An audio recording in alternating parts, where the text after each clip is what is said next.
sida awgeed nabigu waxa uu yiri calayhi salaatu wassalaam midna ayuuna gabadh la cidloobi buu nabigu yiri midna عمر بن عبد العزيز بقى وحوليه لا يخلون أحدكم بامرأة ولو كان يعلمها القرآن مدنا أيونا لعد لوبين قبط وعمر بن عبد العزيز الخليفة الخامس مدنا أيونا لعد لوبين قبط ولو يعلمها القرآن ولو غد قرآنك أبريو قرآنك وذاتك مسجد كاللغة كأنا قرآنك يا لليه أيونا لعد لوبين كتابك كالفرنا كتابك كالفريو فريه يقول دعوانا يابا وحقيقة والله الذي لا إله إلا هو وحان قرانا يا أنيقو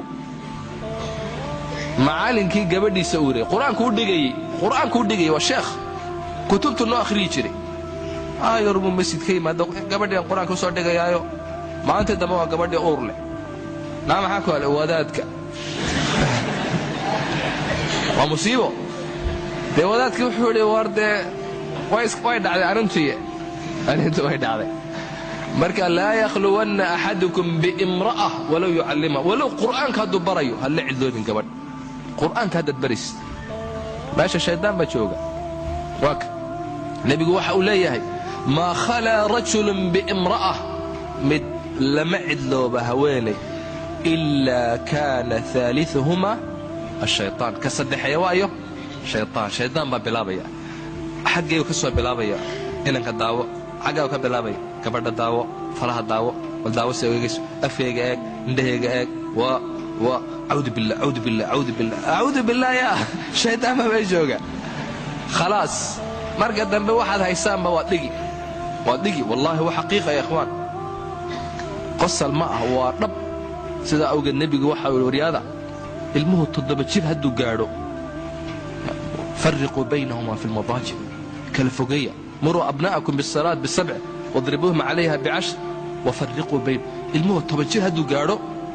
ويلكي يا قبردك كالفقية اللي كلا كحية عيساك سيحينينا حلقة ولا شيء تابن وايو لكن أبلك لو راتسدو المير ويان لكن سكايل عالم عند عيالك هروب بالوان بدكي هوري waxay ku baaluqi jireen 15 jir iyo 16 jir iyo ay ku baaluqi jireen horena waa loogu guurin jiray emiga 12 jir buu ku baaluqaya waqti daman uu guursanaya dhowr iyo 40 markuu gaaro guursanaya taa inta xaq ku maqan yahay gabadhan tan kale suuqa gabadh ma saaxiib lahay cajalad buu daawada maxay buu daawada boqol ma waa gebigiisu waa umad kale ala iska ilaaliyo marka nabigu waxa uu yiri ma taraktu ba'di fi an-nas fitnah أضر على الرجال من النساء والفتنة دبضي كجمتين دتك كجدرا رجع الدمر كجدرا اسك إلى اللي يقول فتنة تاس أقدر النبي يقول عليه الصلاة والسلام وحكلا وإسلامك وكدجي هويندو أنت إسعادر إسقور حسو إنه رجع بحضه ولا حجاب كي قادة سوي هذا مربى بحيسو إذا حجاب كي قادته يا أيها النبي قل لأزواجك وبناتك ونساء المؤمنين يدنين عليهن من جلابيبهن إلى أساس ليه وحد كتر مجتمع على إلالنا يا زنا لقى إلالنا يا حمام بلقى إلالنا والويل كي عندها قدور قبردي عندها قدور هسلع اللو بنا قبردي حجاب كاغا قاض هذا قبردي كو قادته قرن يرى خفيف ويسروال كو حرته oo nigiskayga soo hada waa waxa socda nigiskayga xaqqa ka soo muujinaysa waa sidii inamadu ay sameeyeen haday doonto naasayga inta ka muujinaysa timihii bay qaawis baashi caseed ba ku marsada kabadha dheer oo ku soo agmaraysa qadaf maxaa dhici ka sheekay marka mujtamac adu saa isku bedelo gabadhii xijaabnid loo arkay badawad baa leeyahay ilaahay waxaad ku tiraahdaa rasuulkii ilaahayow dumarkaaga iyo hablahaaga iyo dumarka mu'minaadka xijaabkiina qaat adkaysta mujtamacu ilaahay ilaalinaya xumaan ilaahay lama doonayo dadkan inay jiraan buu ilaahay doonaya dhowrsoonidoodu ilaahay ilaalinaya cuduradan faafay oo dhan ma yimaadeenba xijaabkiina qaat ikhtilaad ayuun dhicin baa la leeyahay waxaasoo dhan haddana iyadoo intaasoo dhan ay jirto nebigu waxa uu leeyahay ha loo fududeeyo guurka dhalinyarta guurka ha loo fudaydiyo guurka meherka ha la fudaydiyo ayaa lagu qaadi culays nebigu waxau yidhi sala allahu calayhi wasalam yaa macshara ashabaab man istataaca minkum albaa'ata falyatazawaj dhallinyaraay buu nebigu yidhi odayaalay lama oran dhallinyaraay ninkii kara inuu guursado ha guursaduu nebigu yidhi taasaa indhihiisa u fiican cawradiisa u fiican ninkii kari waayey soonka ha badiyo dhallinyaray saasuu nebigu leeyahay nebigu waxau yidhi idaa ataakum man tardawna diinahu wa khuluqah mid aad raali ka tihiin hadduu idin yimaado gabadhiinu inaga soo doonayaa diintiisii iyo akhlaaqdiisa raalli baad ka tihiin waa nin diin leh waa nin akhlaaq leh waa nin ammaano leh fazawijuuhu wax kale ha sii egeegin lacag ma haysaa waa lagaa iibinaya imaka imsaad haysaa dee imsaad haysaa nebigu waxau leey hadduu idin yimaado mid diintiisa aad raalli ka tihiin akhlaaqdiisa iyo ammaanadiisa fazawijuuh u guuriya u fudaydiya arrinta aduu wax ugu darba wuu ku asturay maanta wax ugu dar astur fazawijuuh u guuriya ilaa tafcaluuhu haddaad sidaa aad yeeli weydaan u fiirso xadiiska nebiga haddaad guurka fudaydin weydaan ood wax kala eegtaan takun fitnatun fi lard arlada fitna ahaan wa fasaadun cariid ama fasaadun kabiir riwaayo kale fasaad weyn baa arladan ku fasaadi buu nebigu yidhi ayaa ku faafi fasaad weyn hablihii baa lala baxsan hablihii baa la kufsan hablihii baa la uurayn carruur yaro waxa fara badan furuukha ayaa fara badan cuduraa ayaa iman waddankii cuduro aydis baa dhacay jabti baa dhacay oo 100 cudur ayaa dhacay waa maxay ilaa tafcaluuhu takun fitna ii guuri aabba wuu ku yidhi ku guurin maayo buu yidhi ii guuri baan kule ii guuri buu yidhi kuu guurin maayo buu yidhi waxaa dhacwaad arki doontaa buu yidhi oo maxaa dhacay gabadhii buu la baxsaday wuu uureeyey odaygii baa yidhi aabba waan kuu guurin waa xilima waa markuu caloosha u buuxiyey waa xaqiiqa fitnadaasaa dhacday waa maruu uureeyey fasaadkaasi dhacayuu leeyan kuu guurinayaa nebigu waxau yidhi inna min yumni almar'ati taysiiru khidbatiha wa taysiiru sadaaqiha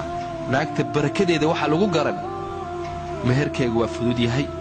doonisteeduna wuu fudud yahay buu nebigu yidhi calayhi salaatu wasalaam waa in loo fudaydiyo dhallinyarta waa in loo fudaydiyo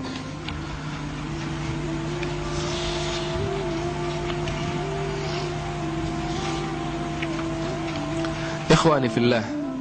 waxaan ku soo koobi dhallinyarta waxaa ini sugayaa waa waajib weyn ummaddu wax badan ayay inaga sugaysaa ummaddeennu waxay inaga sugaysaa inaad waddankan inaku aad maamushaan waxaad tahay aabbihii beritoolaa tahay wasiirkii beritoole waa adiga madaxweynihii beritoole waa adiga sheekhii beri ummadda wuxuu sheegaya waa adiga ummaddani ininka ayna sugaysaa ummaddan ininka ayayna sugaysaa shabaabnimadiina inaad ka faa'iidaysataan intaad dhallinyar tahay wax walbaad qabsan kartaa wax walba ayaad qabsan kartaa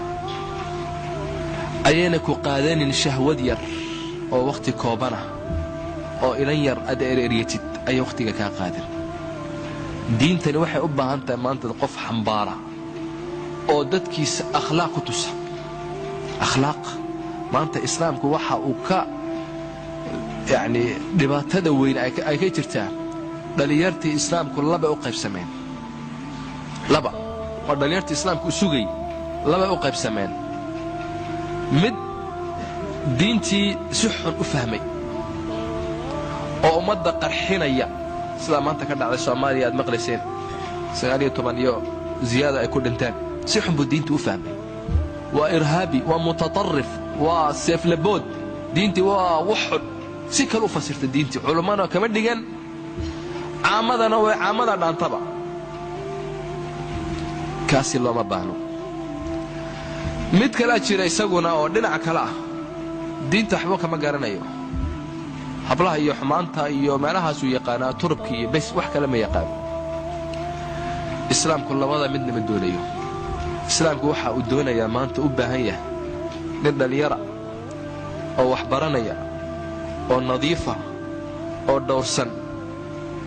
iskuulka haddaad tagtid waa arday nadiifa si fiican buu ardaydiisa saxaabtiisa ula dhaqmaa akhlaaqdiisa macallimiintu aad ba u jeceshahay bisaadkaad ka arki saf alawal quraanka isagoo akhrisanaya isagoo baranaya teeraanka tagi isagoo jidhkiisa dhisaya oo isboor samaynaya walaalihiisu fiican ula dhaqmaya xaafadaad jaarka tegi isagoo khayrka ugu yeedhaya wanaagga dadka amraya waxaad arki alla meeshaa tagtid isaga oo bisil fiican fahmaya ummaddu jeceshahay ilaahay jecel yahay kaasuu maanta islaamku u baahan yahay ikhwaani yaa lahu min diin low kaana lahu rijaal alla diinkani fiicana buu yidhi nin soo islaamay diinkani markuu diinta islaamka akhriyey ayaa waxau yidhi yaa lahu min diin alla diinkani fiicana hadduu rag lahaan lahaa insha allah waxaa laga yaabaa inuu ka soo baxo mid ininka inaga mid inuu soo baxo oo baytulmaqdis muslimiinta u furto muslimiinta khayrka iyo wanaagga ugu baaqo oo u hogaamiya waxaa laga yaabaa inuu soo baxo nin ummaddan oo dhan ilaahay qacantiisa uu ku sugo oo ummaddan wanaagga u sheega oo nin waayeela noqdo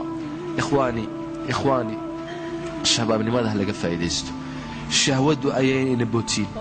gaaladu xumaanba inala doonayaan gaaladu waxay doonayaan inaan sidooda noqonno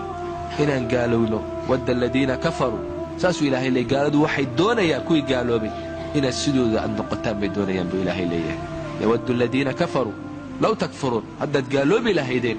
waxay doonayaan inay xumaantu dhexdeenna ay ku faafto cudurradu inay dhexdeenna ku faafaan inaan isnacno inaan isdilno xumaantaasoo dhan bay rabaan waxaan rabnaa dhallinyar fiican oo diinta fahmaysa si wanaagsan oo muctadila u fahmaysa nadiifa dhowrsan ummadooda khayrka iyo wanaagga u baaqaya ayaa la rabaa ilaahay intahay nagu anfaco wajazaakum allahu khayran وصلى الله على سيدنا محمد وآله وصحبه أجمعين والسلام عليكم ورحمة الله وبركاته.